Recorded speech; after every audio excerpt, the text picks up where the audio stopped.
جملہ نقل ہوا ہے ان سے کہ جو ان کے بقول کے اب وہ امام رضا علیہ السلام سے نقل کیا تھا کہ انہوں نے کہا کہ امام رضا فرماتے ہیں یا فرمایا امام نے کہ کیا یہ ممکن ہے؟ واقعاً اتنا بڑا جملہ ہے کہ تمام حدیثیں ایک طرف اور یہ ایک حدیث ایک طرف شیعوں کی مومنین کی مشکلات کے حل کے لیے، مشکلات کے حل کے حوالے سے کہہ رہا ہوں. کیا یہ امام فرمایا امام نے ایک دفعہ، کیا یہ ممکن ہے کہ کوئی ہم سے پناہ مانگے اور ہم پناہ نہ دیں؟ یقین کیجئے کہ اس جملے پہ انسان جان دے دے اور کہہ دے کہ امام رضا واقعی صلی اللہ علیہ کی ابو الحسن یعنی الحق کے امام رؤوف ہے. یعنی امام کیا فرمانا چاہ رہے ہیں کہ ہم بیٹھے ہیں پناہ دینے کے لیے، تم آؤ تو ہمارے پاس، قدم تو بڑھاؤ، مدد تو مانگو ہم سے.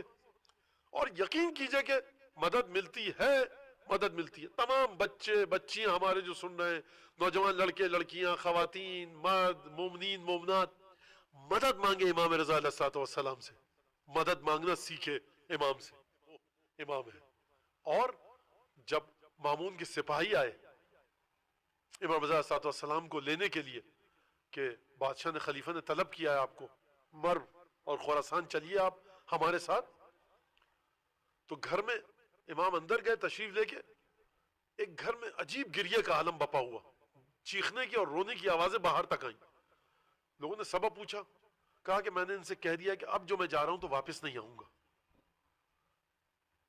جب یہ واقعہ کوئی بھی ذاکر کوئی بھی عالم پڑھتا ہے نا، ہم سب ذاکرین اور جو خطبہ ہیں جو مولا کے حدیث وغیرہ کچھ دو چار جملے پڑھ دیتے ہیں، ہم سب کے ذہن میں متفقن علیہ طور سے یہ آتا ہے کہ جب بھی یہ واقعہ ہم پڑھتے ہیں کہ امام رضا علیہ السلام اپنے گھر سے نکل رہے ہیں کیا کر کے اب میں واپس نہیں آؤں گا، سیدانیوں نے کس زور و شور سے رقت ہوئی ہے اور کس عجیب انداز سے گریہ کیا ہے.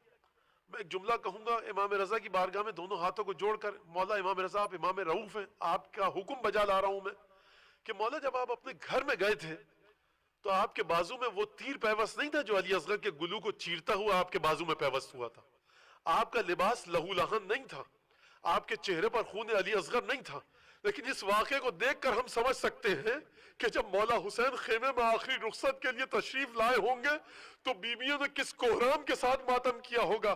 ارے امام رضا کا بدن زخمی نہیں ہے، امام رضا کی قبا پر شہزادہ علی اصغر کا خون نہیں ہے، بس یہاں سے نکل کر تاریخ بتاتی ہے کہ روضہ رسول تک گئے، ایک دفعہ زیارت پڑھی، قبر کا بوسہ لیا، احترام کے ساتھ نماز ادا کی، باہر نکلے دوبارہ دیکھا گریہ طاری ہوا نانا کی قبر کو دیکھ کر، دوبارہ گئے قبر کا بوسہ لیا، دعائیں پڑھی ہوں گی، پھر واپس آئے، کئی دفعہ یہ کام کیا. میں کہوں گا مولا امام رضا آپ نے قبر کو دیکھا، آپ سے برداشت نہ ہوا اپنے نانا کی قبر سے جدائی. مجھے یہ بتائیے کہ جب مولا حسین خیمے سے باہر آ رہے ہوں گے تو کبھی زینب کے چہرے پر نگاہ جاتی ہوگی، کبھی سکینہ اور رقیہ کے چہرے پر نگاہ جاتی ہوگی، کبھی بہنوں کے چہرے پر نگاہ جاتی ہوگی، کبھی خواتین کے چہروں پر جو سیدانیاں نگاہ جب جاتی ہوگی، سب کس مظلومیت کے ساتھ امام حسین کے چہرے کی طرف دیکھ رہی تھی، تو مولا کے دل کا کیا عالم ہوا ہوگا، کس طرح سے مولا آپ باہر آئے. لیکن ایک دفعہ امام رضا علیہ السلام نے سفر کو اختیار فرمایا، امام رضا مرو میں گئے، 203 ہجری آئی، امام رضا علیہ السلام کو بلایا گیا، کہاں انگور تناول فرمائیے، امام نے کھانے سے انکار کیا. روایت کے جملے ہیں کہ دو غلام آئے تلوار سوت کر، کہا کہ یا انگور کھائیے یا آپ کو قتل کر دیا جائے گا. اور مورخین کہتے ہیں کہ دھمکی یہ دی گئی کہ کوئی غلط الزام لگا کر آپ کو قتل کیا جائے گا. لہٰذا امام نے 3 یا 4 دانے کھائے. مامون نے کہا کہ مزید کھائیے، کہا کہ جتنے دانے میں نے کھا لیے تیرا کام ہو جائے گا. تشریف فرما تھے، ایک دفعہ بلند ہوئے، بیت الشرف کی طرف گئے. مامون نے کہا کہاں جا رہے ہیں؟ کہا جہاں تو نے بھیجا ہے وہیں جا رہا ہوں. ایک دفعہ بیت الشرف میں داخل ہوئے، ابا سلط حروی آگے آئے. مولا جب نکلے تھے ابا سلط سے کہہ کر گئے تھے ابا سلط اگر واپس آؤں اور میرے چہرے پر نقاب پڑی ہو، میرا سر پوشیدہ ہو، ڈھپا ہوا ہو، ڈھکا ہوا ہو، میں نے اپنے چہرے کو ڈھانپا ہوا ہو تو مجھ سے گفتگو مت کرنا. ابا سلط کہتے ہیں امام رضا آئے، میں نے دیکھا صورت مبارک، سر مبارک پر کپڑا پڑا ہوا ہے. امام گئے حجرے میں، دروازے کو بند کیا. ایک دفعہ ابا سلط کہتے ہیں کہ میں نے دروازے کو گھر کے بند کیا. ایک خوبرو نوجوان بہت ہی کم سن بچے کو دیکھا نورانی کہ گھر کے اندر آتے ہوئے، میں نے کہا شہزادے آپ کہاں سے آئے؟ کہا کہ جو خدا مجھے مدینے سے خراسان لا سکتا ہے وہ بند دروازوں سے عبور بھی کروا سکتا ہے۔ اب اصل سمجھ گئے کہ مدینے سے امام محمد تقی تشریف لائے۔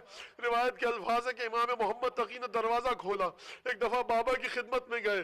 مورخین نے یہ لکھا، علماء بیان کرتے ہیں کہ امام رضا نے پوری طاقت کو مجتمع کر کے زہر کا اثر ہو چکا تھا، نقاہت طاری تھی، ایک دفعہ اٹھ کھڑے ہوئے، اپنے ہاتھوں کو ٹیک دے کر، لگتا یہ ہے روایت سے کہ جناب امام تقی علیہ السلام کو بھیچا۔ امام رضا بستر شہادت پر ہے، امام محمد تقی آئے، گلے لگا کر خوب بھیچا۔ جب میں یہ روایت پڑھتا ہوں تو مجھے وہ روایت یاد آتی ہے امام سجاد کی کہ مجھے ایک دفعہ غش سے افاقہ ہوا، میں نے بابا کو دیکھا، میرے بابا میرے پاس آئے اور مجھے گلے لگا کر بھیچا۔ میں کہوں گا امام رضا یہ آپ کے محمد تقی آپ کے پاس آیا ہے، آپ نے پوری طاقت کو اکٹھا کر کے اپنے بیٹے کو گلے لگایا، لیکن افسوس مولا حسین کے کس حال میں امام سجاد کو گلے لگایا تھا۔ بس ایک دفعہ امام جب رضا علیہ السلام نے امام تقی علیہ السلام کو گلے لگایا، وصیت فرمائی، امام محمد تقی یتیم ہو گئے، غسل دیا گیا، نماز امام محمد تقی علیہ السلام نے پڑھوائی، بڑے احترام کے ساتھ تدفین ہوئی، تمام مراسم کو انجام دیا گیا۔ امام محمد تقی علیہ السلام دوبارہ مدینے گئے اور اس کے بعد بیت الشرف میں داخل ہوئے، اپنی پھوپھیوں کو بتایا کہ اپنے بابا کا کفن دفن کر کے آ رہا ہوں۔ ایک ایک پھوپھی نے آگے بڑھ کر امام محمد تقی کو گلے لگایا ہوگا، ارے بھائی کی اولاد ہے، محمد تقی ہے، امام وقت ہے، سب پھوپھیوں نے دیکھا ہوگا، چہرے کو دیکھ کر سکون آ گیا ہوگا، دل کو قرار آ گیا ہوگا، لیکن ہائے افسوس کہ جب امامت امام سجاد تک پہنچی ہوگی وہ پھوپھیاں امام محمد تقی کی تھی، یہ پھوپھیاں امام سجاد کی ہے۔ کہا جا رہا ہے بیٹا سجاد اٹھو، بابا شہید ہوئے، یہ بتاؤ کہ خیمے میں جل کر مر جائے یا پردے کی حفاظت کرے یا جو بھی۔